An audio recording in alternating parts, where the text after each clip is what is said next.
Okay, let's continue on with the exercise 3.3, transaction number 4. And it says here, we ordered equipment costing $9. So, let's take a minute.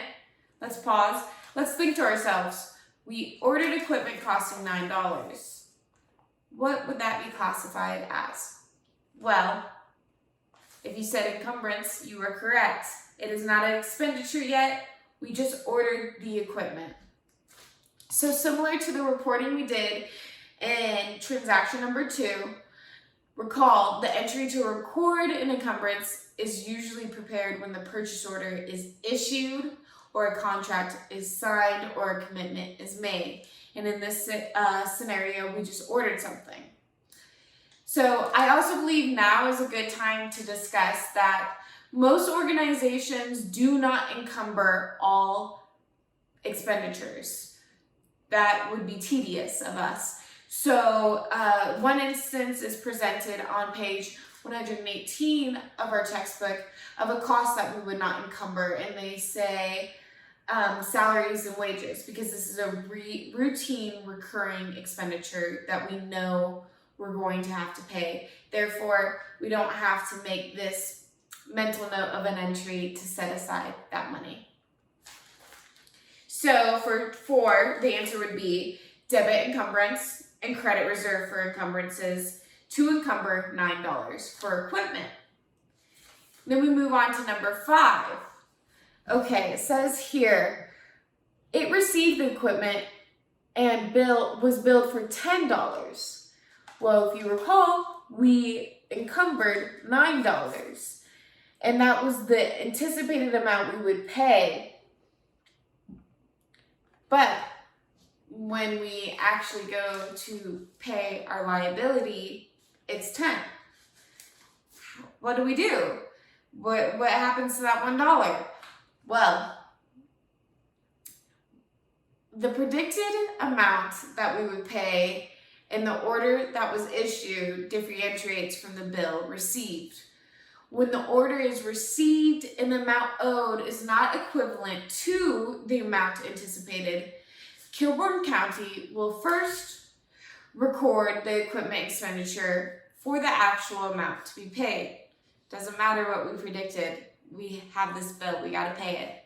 So, we're going to debit equipment expenditure and credit accounts payable for the $10. To record that expenditure we made. And then, this is where many people might have questions. What do we do with that encumbrance account we created in transaction number 4, where we thought it was $9? Well, it's actually more simple than you may assume. We just have to eliminate it. So, we eliminate the entire reserve and we just back out the estimate. With regards to the equipment, Kilbourne County has no further commitment. And therefore, we don't need a reserve anymore. And so we can just debit reserve for encumbrances and credit encumbrances to reverse the encumbrance entry upon receipt of our order for $9.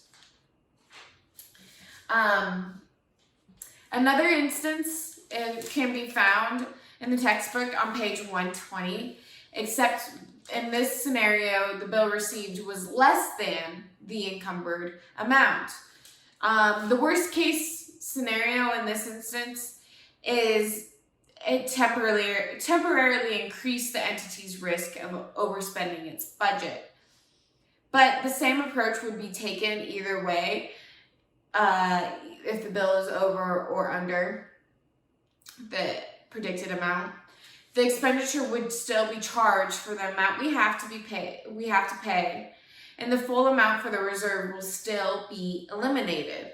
The entity's error in encumbering more or less than its actual commitment would have no consequence on the financial reporting, because this was just a check system for us to make sure that we're not going to spend too much throughout the period and that we would have enough money for all of the costs we actually incurred. I hope that makes sense. Let me know if you have any questions. Okay, then we can move on to number 6. We received the previously ordered supplies and was billed for the amount originally estimated. So they're going easier on us on this one.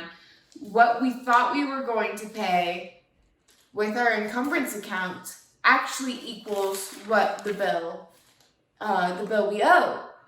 So, and it also says the county reports the receipt of supplies as expenditures, modified accrual basis, and it does not maintain an inventory account for supplies. So, like I said, the office supplies would be recorded on the modified accrual basis basis of accounting. So we can just classify this count simply as supplies expenditure.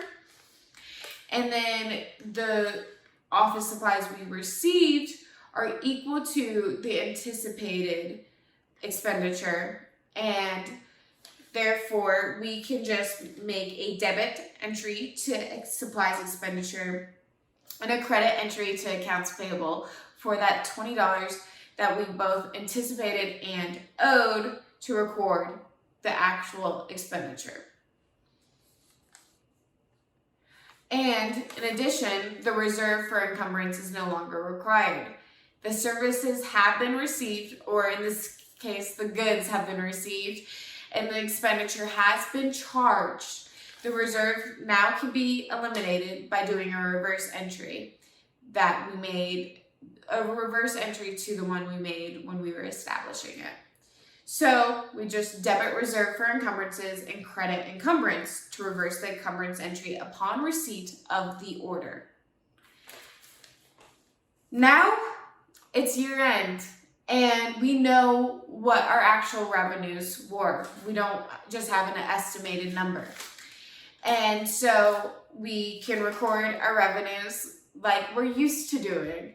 And we debit cash and credit revenue for the actual revenues received during the year. And this should be close to the number that we initially budgeted for, because recall, we're doing the accounting for government and not-for-profit entities. And because we receive our funds from donations, if we're a not-for-profit, from taxpayers, if we're a government, there has to be accountability involved with how these funds are spent. And so if we want to be able to continue on as an organization, we have to have the utmost integrity and transparency involving our revenues and how we're planning on using them. Okay, so 865, very similar to the 860 we estimated. Good work. And we recorded their cash and revenue. And another example can be found on page 117 of this. The transaction would be recorded with the standard revenue and expenditure entries and appropriate entries to the sub-accounts as well. So in this, what differentiates between exercise 3.3 and the example we're provided in our textbook is, in our textbook, we weren't recording our expenditures throughout the period. We had to make that year-end entry to record all of our expenditures. And in this scenario, we've already recorded all of our expenditures, so we don't need to make another entry to expenditures at year-end. Okay.